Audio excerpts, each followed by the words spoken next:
আমরা যেহেতু দেশপ্রেমিক সেহেতু জনদুর্ভোগ যাতে না সৃষ্টি হয় এই কারণে আমরা গতকাল রাত্রে জাতীয় জাদুঘরের সামনে অবস্থান নেই এবং এখানেই রাতে অবস্থান করি। আমাদের সুনির্দিষ্ট 3টা দাবির ভিত্তিতে আমরা শাহবাগ মোড়, যমুনা এবং সর্বশেষ জাতীয় জাদুঘরের সামনে অবস্থান করছি।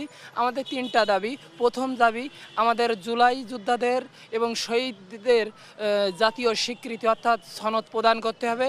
দ্বিতীয় দাবি, আমলীগকে অর্থাৎ আমলীগের নিবন্ধনকে বাতিল করতে হবে এবং তৃতীয় দাবি, আমাদের জুলাই যোদ্ধা যারা গুরুতর অসুস্থ তাদেরকে সুচিকিৎসা নিশ্চিত করতে হবে এবং তাদের পুনর্বাসন করতে হবে।